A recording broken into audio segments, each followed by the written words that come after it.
দিচ্ছে।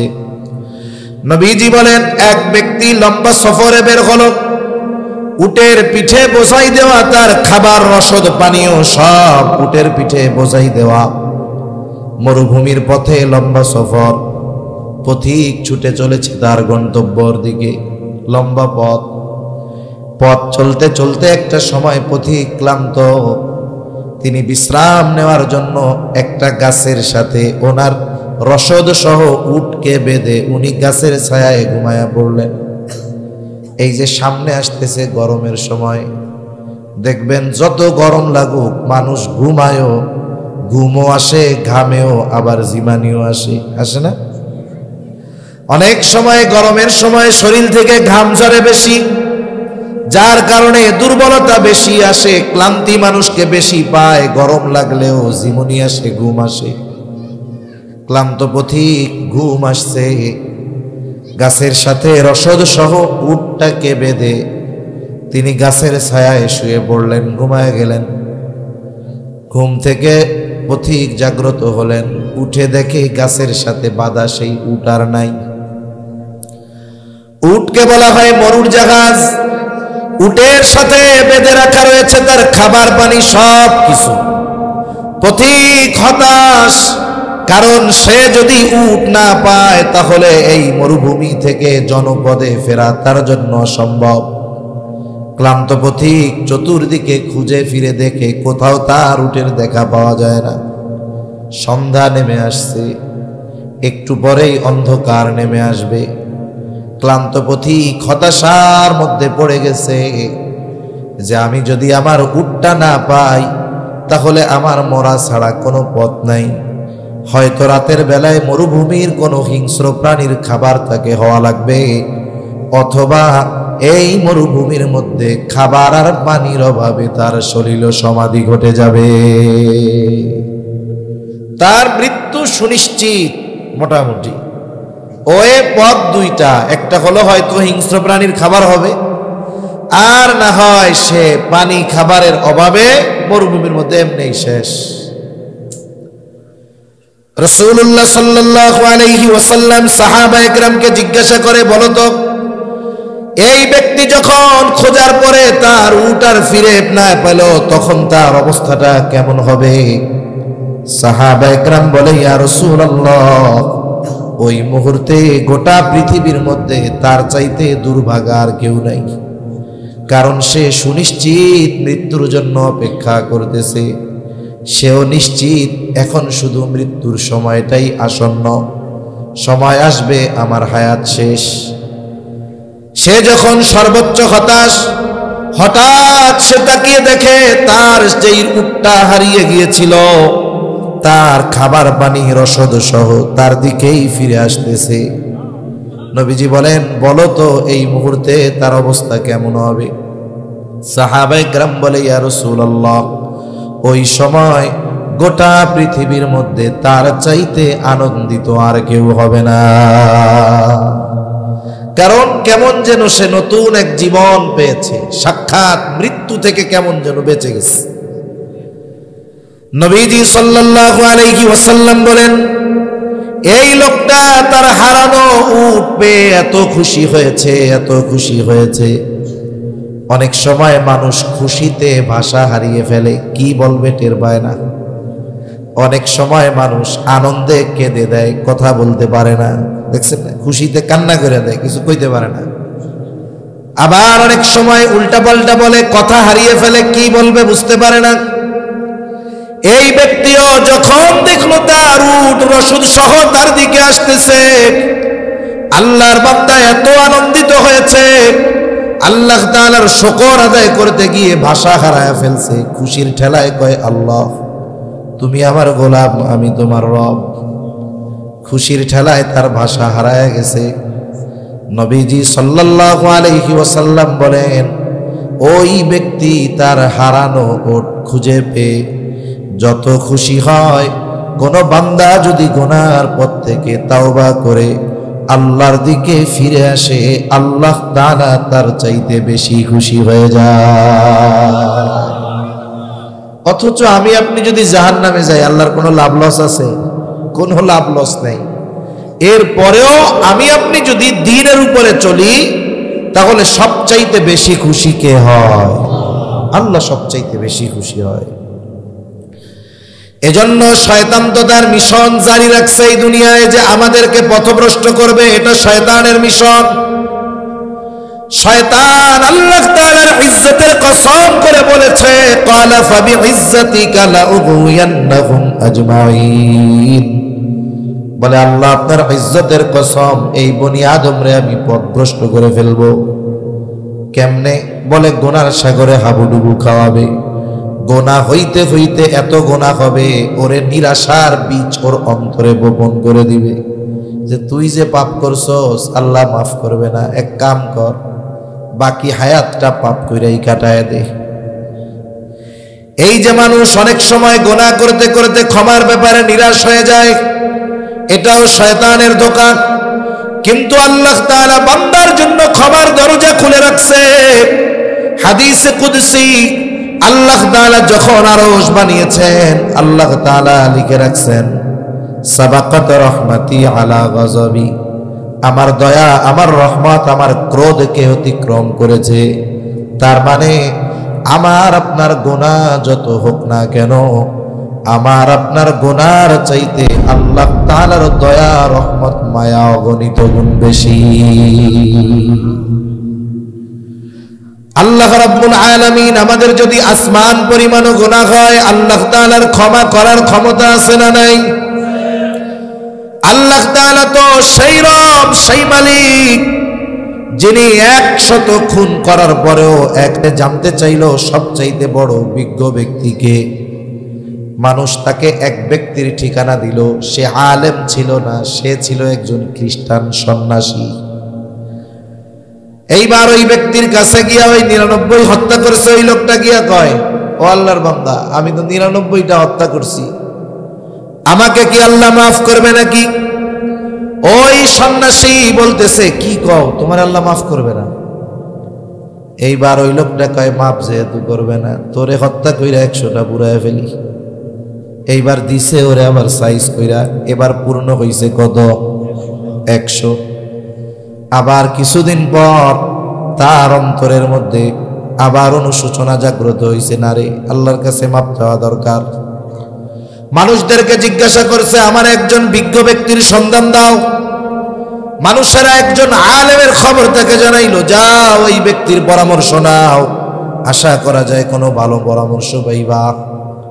এইবার লোকটা ওই আলেমের কাছে গেছে, গিয়া বলে আমি 100 মানুষ হত্যা করেছি, এই পাপ আল্লাহ তাআলা মাফ করবে নাকি?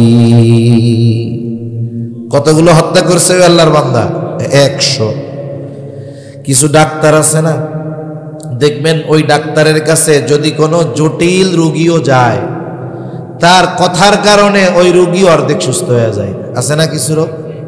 এখন ওনার কাছে গেছে, কি কি অসুবিধা, এই কোনো ব্যাপারই না, কত রোগী আল্লাহ ভালো করে দিছে, আপনি এক কাজ করেন টেস্টগুলো করেন আর আমি ওষুধ দিব, নিয়ম মতো চলবেন, ইনশাল্লাহ আল্লাহ ভালো করে দিবে। কে বলছে আপনার এত চিন্তিত হয়েছে? এই যে ডাক্তার বলছে, আসলে উনি অনেক জটিল রোগাক্রান্ত, কিন্তু ডাক্তারের কথায় ওনার মানসিক শক্তি মনোবল বেড়ে গেছে।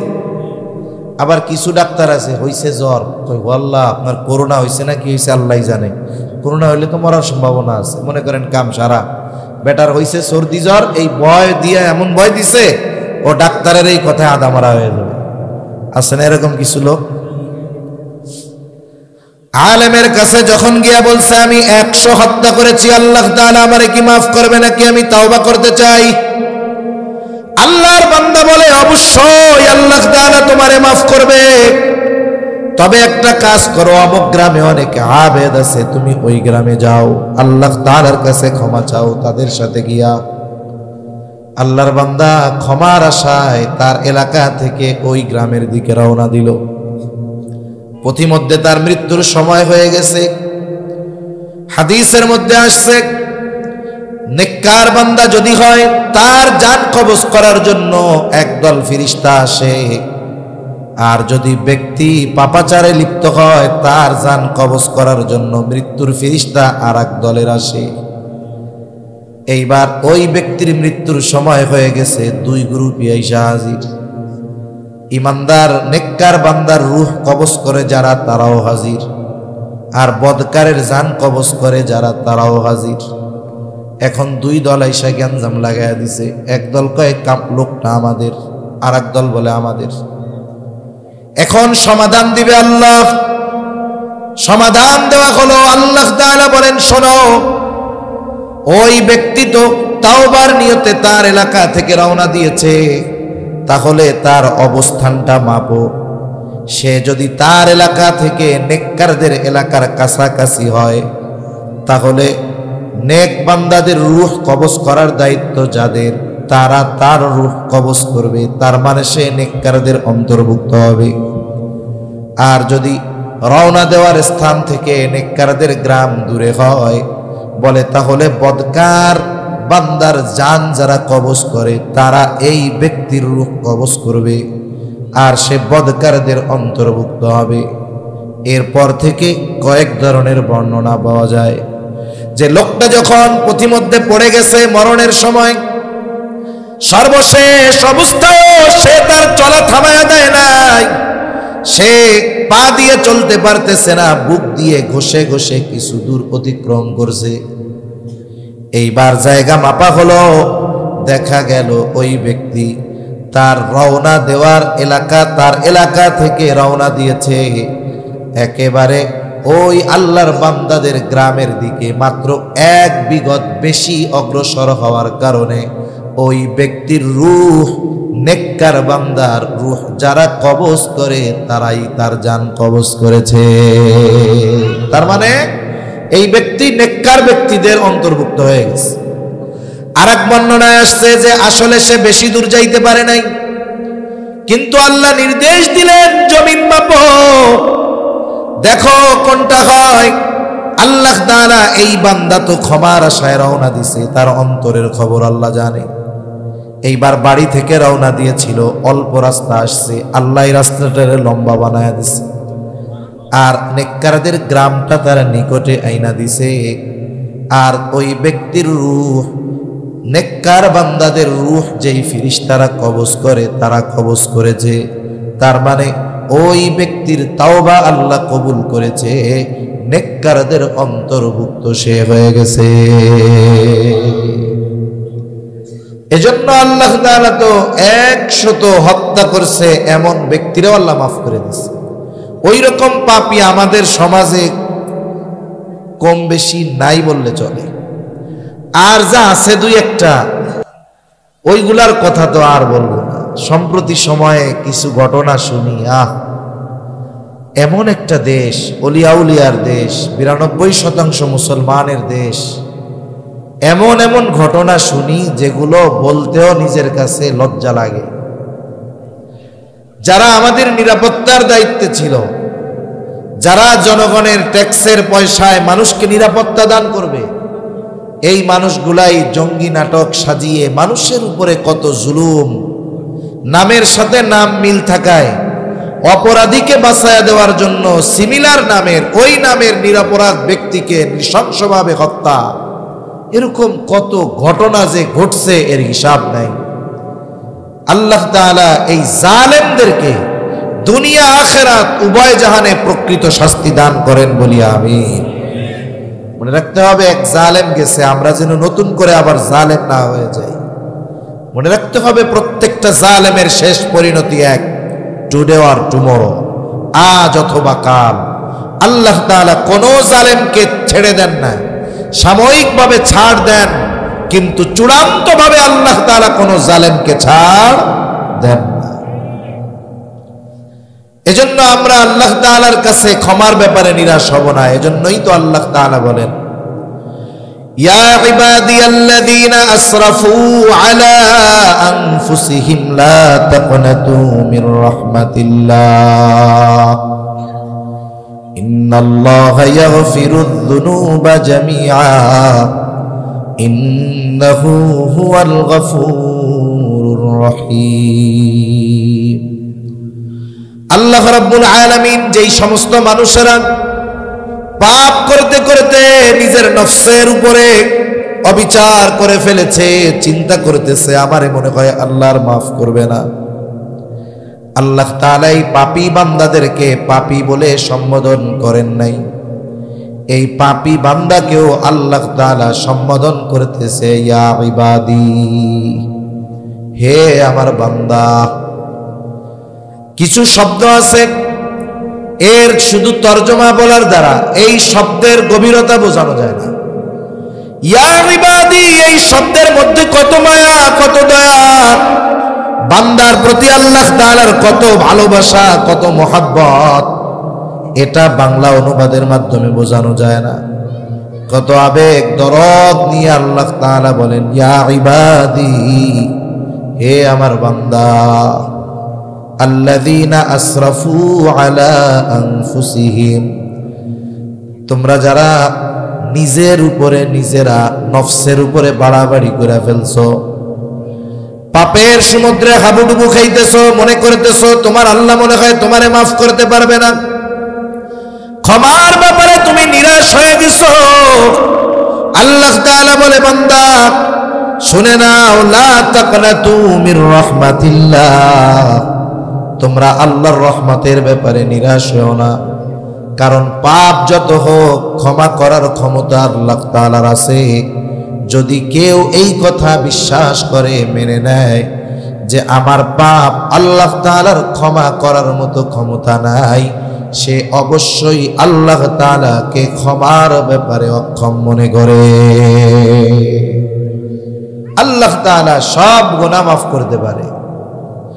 এজন্য আল্লাহ তাআলা বলেন ইন্নাল্লাহা ইয়াগফিরুয যুনুবা জামিআ, তুমি নিরাশ হও না, বরং আল্লাহ তাআলার কাছে তোমার পাপের ব্যাপারে ক্ষমা চাও, একনিষ্ঠভাবে তওবা করো, গুনার থেকে ফিরে আসো, ওই পাপ কাজ বন্ধ করো। আল্লাহ তাআলা তোমার সব গুনাহগুলো মাফ করে দিবে।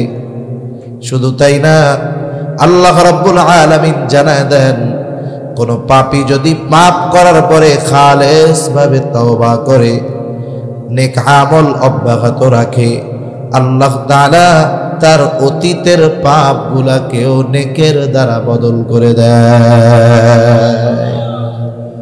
এজন্য আল্লাহর ব্যাপারে, আল্লাহর ক্ষমার ব্যাপারে নিরাশ হওয়ার কোনো সুযোগ নাই। নবীজি সাল্লাল্লাহু আলাইহি ওয়াসাল্লাম এই জন্য সাহাবায়ে কেরামকে বারবার আশার ঘটনা শুনাইতেন। রাসূলুল্লাহ সাল্লাল্লাহু আলাইহি ওয়াসাল্লাম সাহাবায়ে কেরামকে বনি ইসরাইলের এক জালেমের ঘটনা শুনাইছেন, পাপী জালেম। আব্দুল্লাহ ইবনে ওমর রাদিয়াল্লাহু তাআলা আনহু বলেন, নবীজি ওই বনি ইসরাইলের ওই জালেমের ঘটনা একবার দুইবার নয়, বারবার নবীজি আমাদের শোনায়েছেন। নবীজি বলেন, বনি ইসরাইলে এক জালেম ছিল, পাপী জালেম, তার নাম ছিল কিফিল। নবীজি বলেন কিফিল এমন কোন পাপ নাই করে নাই, কিফিল এমন কোন পাপ নাই করে নাই। রাসূল আকরাম সাল্লাল্লাহু আলাইহি ওয়াসাল্লাম বলতেছেন, এই জালেম কিফিল এমন কোন পাপ নাই করে নাই। তার পাপগুলার মধ্যে একটি পাপ ছিল, সে মানুষকে সুদের উপরে টাকা কর্জ দিত। সুদখোর আছে না সমাজে? সুদখোর আছে। পেছনে জায়গা থাকলে একটু আপনারা বসে পড়েন। এই বয়ানের মধ্যে ওই দাঁড়ায় থাকলে বসে বলতে পড়া ভাল লাগে না, একটা ধারাবাহিকতা নষ্ট হয়। বসার দরকার, যারা বসে পড়ে নাই, যার সামনে ফাঁকা আছে পূরণ করে বসে। একটু কথা না শুনতে শুনতে আগায় আগায় বসেন। কথাও বলতে থাকি, আপনারাও নিশ্চুপভাবে কথা শোনেন আর আগায় বসেন, পিছনে দৌড়ানোর জন্য বসতে পারে। যারা দাঁড়ায় আছেন একটু কষ্ট করে বসে পড়েন।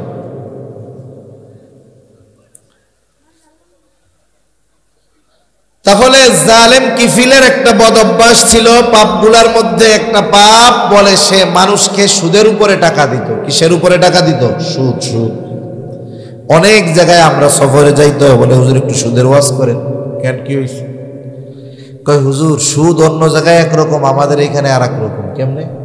কয় কেউ ব্যাংকের থেকে সুদ খায় না, সব হোমমেড সুদখোরদের কাছ থেকে সুদ নেয়। হোমমেড সুদখোর মানে এটা আবার কেমন? কয় ওরা ব্যাংকের থেকে 10 লাখ তুলে আনে, মনে করেন 10% সুদ দেয় ব্যাংকে। সাধারণ মানুষ আইডি, কাগজ, গ্রান্টার এইসব দিয়ে সুদ উঠাবে কোত্থেকে? ওরা চিন্তা করে ওর কাছ থেকে, ঘরের থেকে নিয়ে আসে। ও আবার পাবলিকের কাছে সুদ দেয় 20%। তার মানে চিন্তা করছেন, ও ব্যাংকের কাছ থেকে আনো 10 লাখ, ব্যাংকে দিবে 10%, আর ও ব্যাংক থেকে যে টাকা আনছে ওইটা পাবলিকের সুদে দিয়া ওইটা আনবে 20%, মধ্যে থেকে 10% লাভ করবে। আবার কতজন এটারে ব্যবসা বলে। আরে মিয়া, সুদকে আল্লাহ হারাম করেছেন। কেউ যদি এটাকে ব্যবসা বলে মনে করে সে বেঈমান, কোনো সন্দেহ নেই। সুদ হারাম করছে আল্লাহ, আর ব্যবসাকে হালাল করেছে আল্লাহ। আর সুদকে সে বলতেছে ব্যবসা, মানে এটাকে সে হালাল বলতেছে। আল্লাহ যেটাকে হারাম বলেছে সেটাকে যদি কেউ হালাল বলে সে যে বেঈমান, কোনো সন্দেহ আছে? কোনো সন্দেহ নেই। মনে রাখবেন, সুদ কবিরা গুনাহ। অন্যান্য অনেক গুনাহ আছে কবিরা গুনাহ, কিন্তু সুদের কবিরা গুনাহ আর অন্যান্য পাপের কবিরা গুনাহ এক না। একজন যদি শুকরের গোশত খায়, এটা তার শুকরের গোশত খাওয়ার গুনাহ হইল। কিন্তু একজন যদি 1 দিরহাম সুদ খায়, তার মায়ের সাথে জিনা করার সমপরিমাণ গুনাহ হয়। এখন যদি ওই সুদখোরকে ওই অপরাধ করতে বলেন, ও করবে না, বরং যে বলবে তারে মেরে ফেলবে। অথচ দেখুন, সুদ খাওয়ার মাধ্যমে সে মায়ের সাথে জিনা করার মতো গুনাহ করতেছে।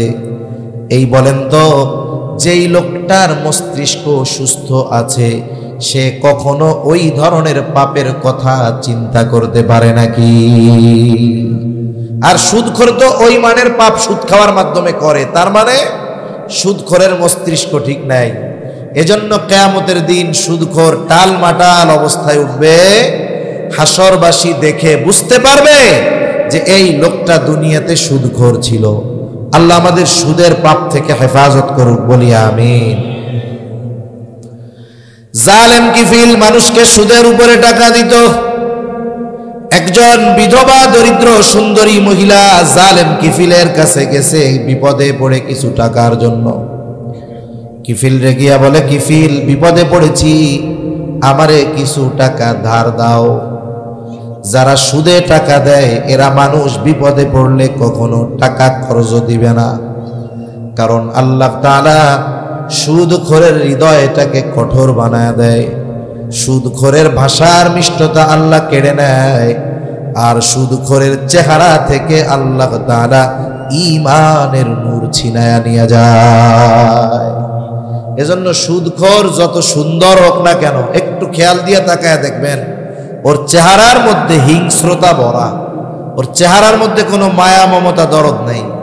কিন্তু অনেক কালো মানুষ আছে, তার চেহারার দিকে খেয়াল করে তাকাইলে দেখা যাবে লোকটা কালো ঠিক, কিন্তু তার চেহারার মধ্যে ইমানি আভা, ইমানি নূর কেমন যেন চমকাইতেছে। আছে না ভাই? আছে। কিফিল বলে, আমি কাউরে সুদে ছাড়া টাকা ধার দেই না।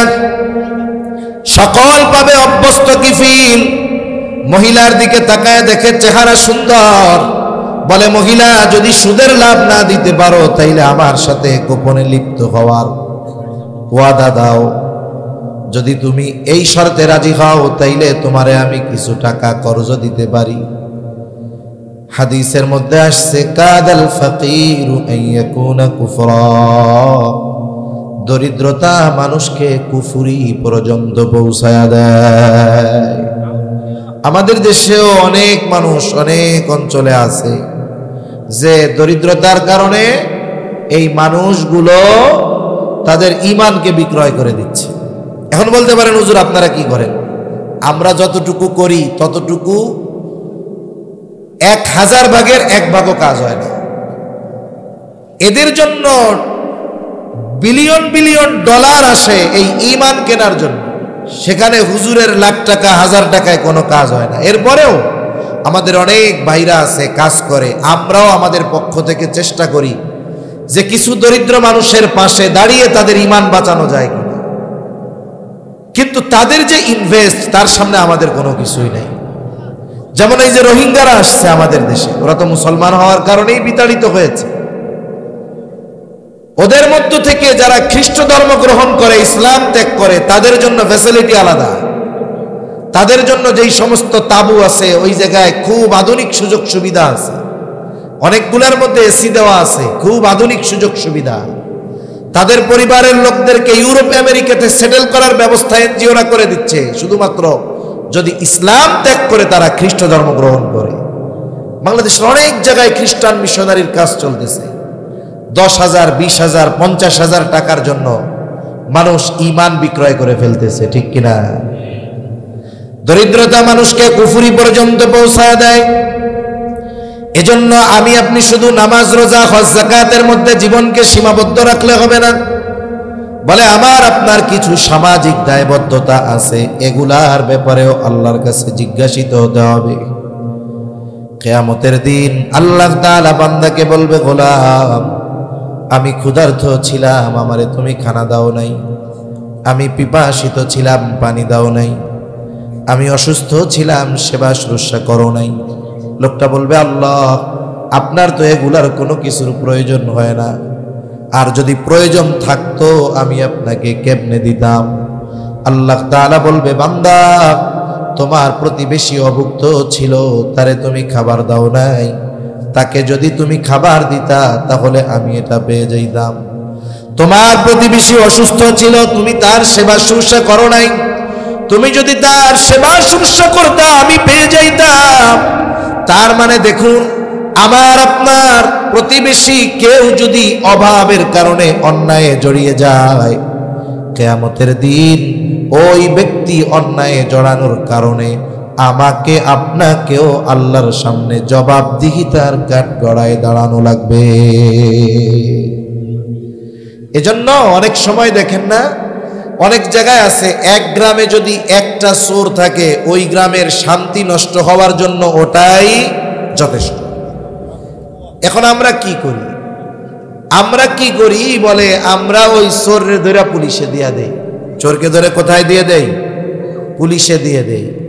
এখন পুলিশ ওরে থানায় নিয়ে জেলে চালান করে দিল, জেলে বইরা দিল। এই চোর জেলের মধ্যে থেকে বের হয় হলো ডাকাত হয়ে। কি হয়ে বের হয়? ডাকাত হয়ে বের হয়। এরপরে ডাকাতির কারণে আবার ওরে জেলে ভরে। এইবার ও মোটামুটি নেতা হয়ে বের হয়।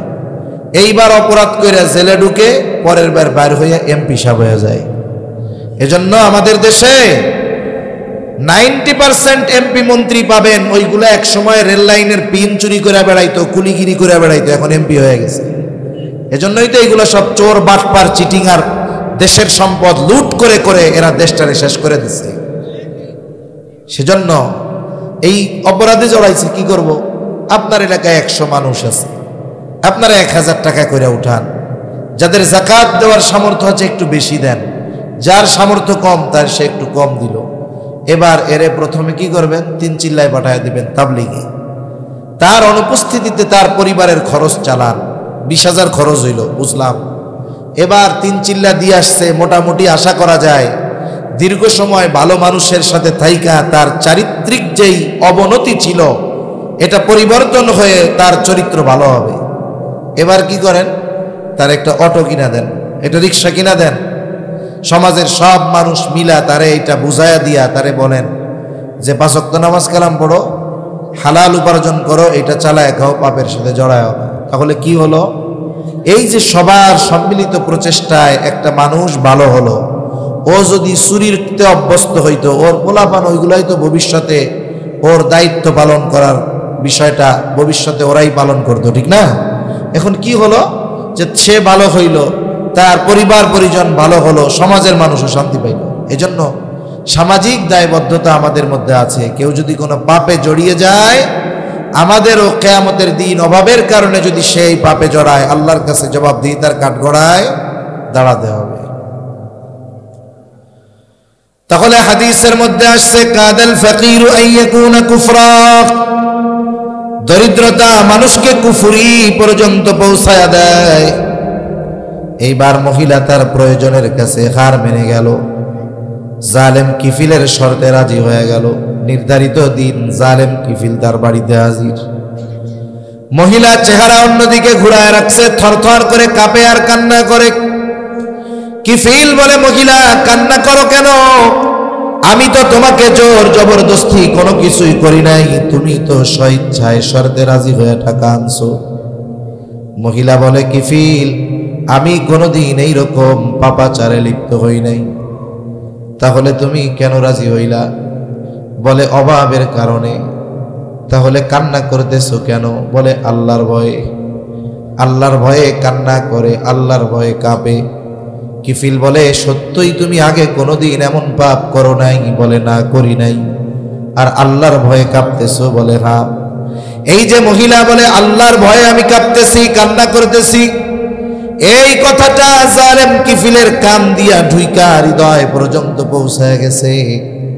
হয়তো কিফিল চিন্তা করতেছে, আরে মহিলা স্বেচ্ছায় পাপ করে নাই, বরং পাপ করতে সে বাধ্য হচ্ছে, কিন্তু এখনো করে নাই। আর আমার জীবন তো এমন এক জীবন, যেই জীবনে পাপের কোনো শেষ নাই। হয়তো মহিলার ওই কথা তার জীবন পরিবর্তনের কারণ হয়ে গেল। জালেম কিফিল কাপড় পরিধান করে নিল। মহিলাকে বলে, মহিলা, যেহেতু তুমি জীবনে কোনোদিন পাপে জড়াও নাই, শোনে না, এই যে 60 দিরহাম তোমারে যে আমি কর্জ দিয়েছিলাম, এটা আমি তোমারে সাদকা করে দিলাম, মাফ করে দিলাম, তোমারে যাও। আর আল্লাহর শপথ, আমি আর কোনোদিন আল্লাহ তাআলার নাফরমানি করব না। আমি আর কোনোদিন আল্লাহ তাআলার নাফরমানি করব না। এই কথা বলে জালেম কিফিল বাড়িতে চলে গেল। ঘটনাক্রমে ওই রাতটাই ছিল কিফিলের জীবনের শেষ রাত। কিফিল মারা গেছে।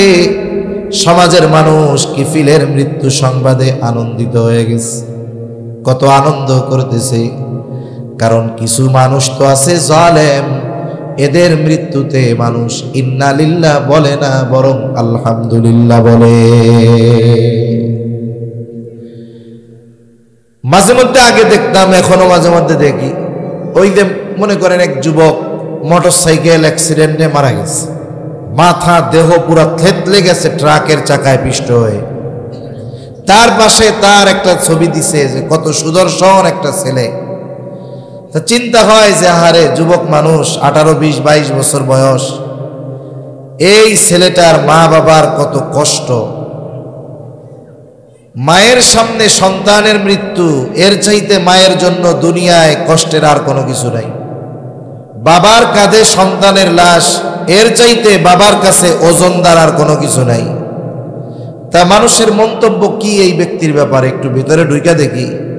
আল্লাহর বান্দা মরছে, কেউ ইন্না লিল্লাহ কয় না, সব দেখি আলহামদুলিল্লাহ কয়, সব আলহামদুলিল্লাহ। দেখছেন না এরকম মাঝে মধ্যে আপনারা? কি দেখা গেল? কারণ কি, ওর চেহারা সুন্দর যদিও ঠিক আছে, কিন্তু ওই লোকটা জালেম ছিল, মানুষের উপরে জুলুম করেছে। এজন্য মানুষ ওর মৃত্যুতে ইন্না লিল্লাহ কয় না, আলহামদুলিল্লাহ বলতেছে, যে আরো কয় যে আগে মরলে আরো ভালো হইতো। কেমন এক জীবন চিন্তা করছেন? মারা যাওয়ার পরেও মানুষ তার জন্য আফসোস করে না, যদি সে জালেম হয়। এজন্য কবি কত সুন্দর কথা বলে, তুমি যেদিন এসেছিলে ভবে, কেঁদেছিলে তুমি, হেসেছিল সবে, এমন জীবন তুমি করিও গঠন, মরণে হাসিবে তুমি, কাঁদিবে ভুবন। আল্লাহ আমাদেরকে এমন জীবন দান করেন, বলি আমিন। জালেম কিফিলের মৃত্যুতে সবাই আনন্দিত, কিন্তু এই কিফিলের রাতের তাওবার খবর কেউ জানে না, কিন্তু জানে কে? কিফিল তো এখন আর জালেম নাই, কারণ কিফিলের সব গুনাহ আল্লাহ মাফ করে দিয়েছে। আল্লাহ তাআলা কুদরতি ভাবে কিফিলের দরজার উপরে লিখে দিয়েছেন, ইন্নাল্লাহা কদ গফারা লিল কিফ। তোমরা কিফিলকে জালেম বলো না, আল্লাহ তাআলা কিফিলকে মাফ করে দিয়েছে, কারণ কিফিল তাওবা করেছে, কিফিলের তাওবা কবুল হয়েছে। এই কারণে আল্লাহ তাআলা কিফিলের সব গুনাহগুলো মাফ করে দিয়েছে। এজন্য আমার মা বোনরাও খেয়াল দিয়া শুনি, সবার আমাদের জীবনে পাপ আছে, এজন্য আমরা খালেস তাওবা করব। তাওবার দরজা, ক্ষমার দরজা এখন পর্যন্ত খোলা। 3টা সময় পর্যন্ত আল্লাহ তাআলা বান্দার তাওবা কবুল করে, ঈমান কবুল করে। যে কাফের তার জন্য তাওবা হলো ঈমান, আর যে ঈমানদার তার জন্য তাওবার শর্ত হলো তিনটা। আবার তিনটা সময় পর্যন্ত আল্লাহ তাআলা বান্দাকে মাফ করে, তাওবা কবুল করে, ঈমান কবুল করে। এক নাম্বার সময় বলে কিয়ামতের আগে পশ্চিম দিক দিয়ে সূর্য উঠবে। বলে পশ্চিম দিক দিয়ে সূর্য ওঠার আগ পর্যন্ত আল্লাহ তাআলা তাওবা কবুলের দরজা খোলা রাখছে। এই সময়টা হলো সবার জন্য, এই সময়টা ব্যাপকভাবে সবার জন্য। কিন্তু ব্যক্তিগতভাবে তো সময় আছে। তাহলে এক নাম্বার সময় কোন পর্যন্ত? পশ্চিম দিক দিয়ে সূর্য ওঠার আগ পর্যন্ত। দুই নাম্বার, গজব আসার আগ পর্যন্ত আল্লাহ বান্দার ঈমান তাওবা কবুল করে। গজব আসার আগ পর্যন্ত। আমরা সৌভাগ্যবান জাতি, নবীজির দোয়ার কারণে আল্লাহ তাআলা আমাদেরকে গজব দিয়ে সমূলে ধ্বংস করবেন না। এটা নবীজির দোয়ার বরকতে। নাইলে আমাদের সমাজে, আমাদের রাষ্ট্রে যেই ধরনের অপরাধের কথা এখন ফেসবুকের মধ্যে শুনি, দেখি, এগুলো আমি ভাষায় বলতে পারতেছি না। আপনারা অনেকে হয়তো জানছেন, ভাষায় বলার মতো না। এই ধরনের অপরাধ হওয়ার পরেও যে আল্লাহর গজব আসে না, এটা নবীজির দোয়ার বরকত। ঠিক কিনা বলেন? আযাব গজব আসার পরে আল্লাহ তাআলার কাছে তওবা করলে তওবা কবুল হয় না। তিন নাম্বার বলে মৃত্যু যন্ত্রণা শুরু হওয়ার আগ পর্যন্ত আল্লাহ তাআলা তওবা কবুল করে।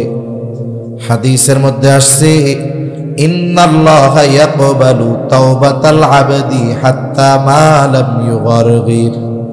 এই গরগরা শুরু হওয়ার আগ পর্যন্ত, অর্থাৎ আসতে চাই, গুনাহ থেকে মুক্ত হতে চাই, তাহলে আমাদেরকে তিনটা শর্তের আলোকে অগ্রসর হতে হবে। কয়টা শর্ত? তিন শর্ত। যদি বান্দার হক সম্পৃক্ত না হয়, এক নাম্বার শর্ত বলে যেই গুনাহ করতেছিল ওই গুনাহ থেকে ফিরতে হবে, গুনাহ ছাড়তে হবে। তাওবা ইয়াতুবু, প্রত্যাবর্তন করা, ফিরে আসা। তার মানে সে যে পাপের মধ্যে ছিল, অনাচারে লিপ্ত ছিল, সেটার থেকে সে ফিরে আসবে। দুই নাম্বার শর্ত বলে এই পাপ ভবিষ্যতে না করার ব্যাপারে দৃঢ় প্রতিজ্ঞাবদ্ধ হবে। তিন নাম্বার, অতীতের পাপের জন্য অনুশোচনায় লিপ্ত হয়ে আল্লাহ তাআলার কাছে ইস্তেগফার করবে, ক্ষমা চাইবে। তাহলে তিন শর্ত। এক নাম্বার গুনাহ ছাড়বে, দুই নাম্বার ভবিষ্যতে গুনাহ না করার ব্যাপারে দৃঢ় প্রতিজ্ঞাবদ্ধ হবে, তিন নাম্বার কৃতকর্মের জন্য আল্লাহ তাআলার কাছে ইস্তেগফার করবে। আর চার নাম্বার শর্ত, যদি বান্দার হক সম্পৃক্ত থাকে তাহলে বান্দার হক গুলা আদায় করবে। আমার আগে শফিকুল ইসলাম ফরিদপুরি সাহেব বান্দার হকের ব্যাপারে অনেক কিছু বলছে, ওটা আমি মোটামুটি শুনছি। যে বান্দার হক যদি আদায় না করা হয় তাহলে তার তাওবা আল্লাহ কবুল করবে না। তাহলে দুইটা বিষয়, একটা হলো তাওবা, গুনাহ থেকে ফিরা। দ্বিতীয় বিষয় ইস্তেগফার, গুনার জন্য ক্ষমা চাওয়া। আমাদের সবার পরিচিত দুইটি শব্দ, তাওবা ইস্তেগফার, তাওবা ইস্তেগফার। ইস্তেগফার এটা হলো সব রোগের মহা ওষুধের মতো। যেমন ওষুধের ওষুধের মাধ্যমে রোগ নির্মূলের সর্বশেষ স্টেপ হলো অ্যান্টিবায়োটিক, আর ইস্তেগফার হলো দুনিয়া আখিরাতের কল্যাণ পাওয়ার অ্যান্টিবায়োটিক। এই জন্য নবীজি সাল্লাল্লাহু আলাইহি ওয়াসাল্লাম তাওবা ইস্তেগফার পাঠ করতেন। রাসূলুল্লাহ সাল্লাল্লাহু আলাইহি ওয়াসাল্লাম বলেন, আল্লাহি ইন্নী লা আস্তাগফিরুল্লাহ ওয়া আতুবু ইলাইহি। নবীজি বলেন, আল্লাহর শপথ, আমি দৈনিক 100 বার আল্লাহর নিকট তাওবা ইস্তেগফার করি। নবীজি বলেন, আল্লাহি ইন্নী লা আস্তাগফিরুল্লাহ ওয়া আতুবু ইলাইহি ফিল ইয়াউমি 100 মাররা। আমি দৈনিক 100 বার আল্লাহর নিকট তাওবা ইস্তেগফার করি। মা বোনরাও খেয়াল দিয়া শুনবেন, রহমতের নবী এমন নবী বলে যার আগে পিছের সব আল্লাহ মাফ করে দিছে। সুবহানাল্লাহ। এরপরেও নবীজির ইবাদতের বর্ণনা দিতে গিয়ে আয়েশা সিদ্দিকা রাদিয়াল্লাহু তাআলা আনহা বলেন, নবীজি রাত্র জেগে ইবাদত করতেন, লম্বা ইবাদত। নবীজি লম্বা ইবাদত করতেন, রাত জেগে নামাজ পড়তেন, দীর্ঘ কিরাত পাঠ করতেন, দীর্ঘ রুকু করতেন, দীর্ঘ সেজদা করতেন। তিনি যখন সেজদার মধ্যে থাকতেন আমাদের মনে হতো হয়তো তিনি সেজদার মধ্যে আমাদেরকে ছেড়ে চলে গেছেন। আমার সংশয় লাগতো, আমি নবীজির পায়ের মধ্যে চিমটি কাটতাম, নবীজি পা নড়া দিতেন, আমি নিশ্চিত হতাম যে না, নবীজি আমাদের মাঝে আছেন। নবীজি এত দীর্ঘ সময় দাঁড়িয়ে থাকতেন, পা ফুলে যেত, পানি বের হয়ে যেত পা দিয়া। আমি বলতাম, ইয়া রাসূলুল্লাহ, আল্লাহ আপনার আগে পরের সব মাফ করে দিয়েছে, এরপরে কেন এত কষ্ট করে ইবাদত করেন? নবীজি বলতেন, আফালা আকুনা আবদান শাকুরা। ও আয়েশা, যেই আল্লাহ আমাকে এত নেয়ামত দিলেন, আমি কি ওই মালিকের শুকরগুজার বান্দা হব না? দেখুন, আগে পরের সব মাফ, এরপরেও কেমন ইবাদত করতেন। দৈনিক 100 বার ইস্তেগফার পাঠ করতেন। নবীর তো কোনো পাপ নাই, নবী তো মাসুম।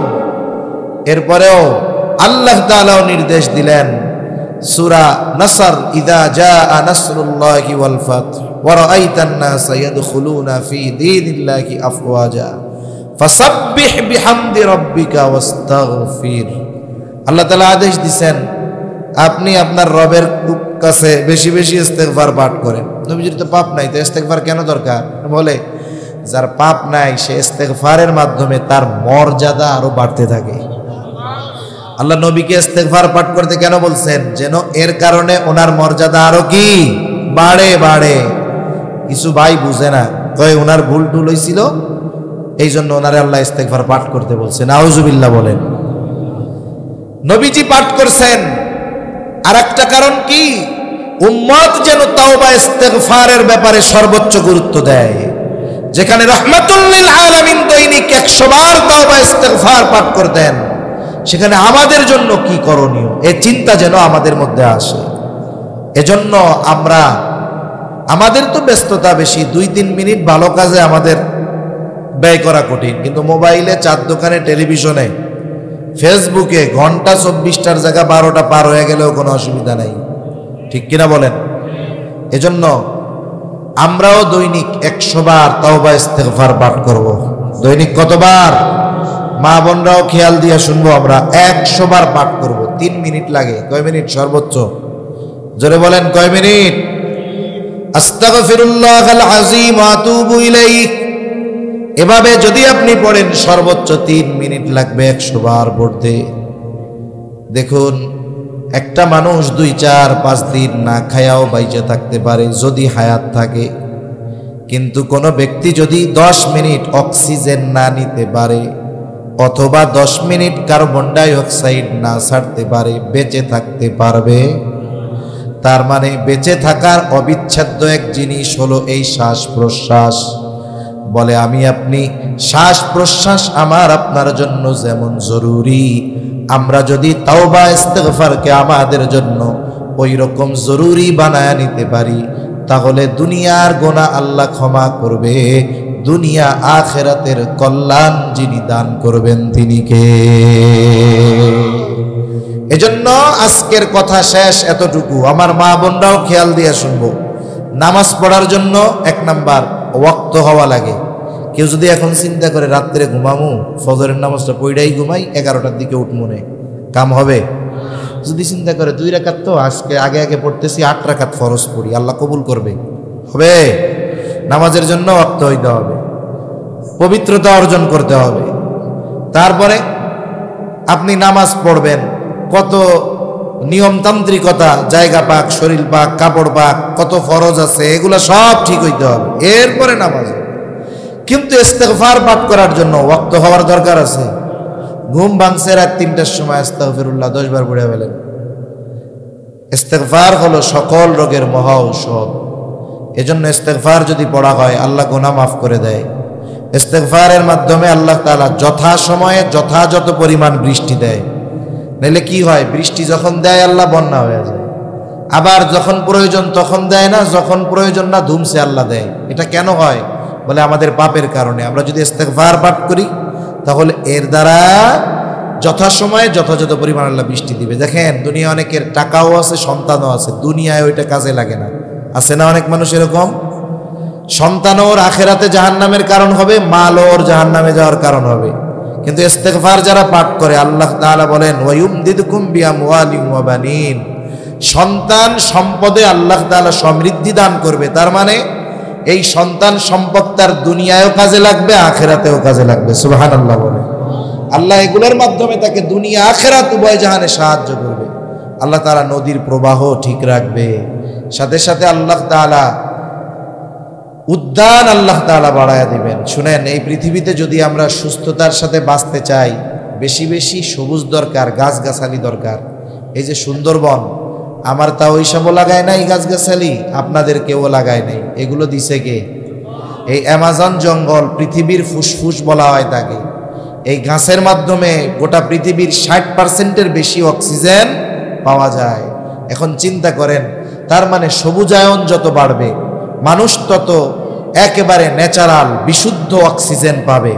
বিশুদ্ধ অক্সিজেন পাবে, সে সুস্থ থাকতে পারবে। আর এই সবুজায়ন বাড়ে কিসের মাধ্যমে? যথাসময়ে যথাযথভাবে বৃষ্টির মাধ্যমে। আল্লাহ সুবহানাহু ওয়া তাআলা এই ইস্তেগফারের মাধ্যমে এগুলো দান করেন। এজন্য আমরা আমাদের জীবনের ওই যে শ্বাস প্রশ্বাস যেমন জরুরি, ইচ্ছা হইলেও নেই, না ইচ্ছা হইলেও নিতে বাধ্য হই, ইস্তেগফারকে আমরা আমাদের জীবনের জন্য ওইরকম বানাবো তো ইনশাআল্লাহ। আল্লাহ সুবহানাহু ওয়া তাআলা আমাদেরকে যথাযথভাবে গুনার থেকে ফিরে এসে শর্তগুলোর আলোকে তাওবা করে খালেসভাবে আল্লাহ তাআলার কাছে ইস্তেগফারের মাধ্যমে এই হায়াত অতিবাহিত করার তৌফিক দান করেন। সকলে বলি আমিন। ওয়া আখিরু দাওয়ানা আনিল হামদুলিল্লাহি রাব্বিল আলামিন। আসসালামু আলাইকুম ওয়া রাহমাতুল্লাহি ওয়া বারাকাতুহু। আচ্ছা।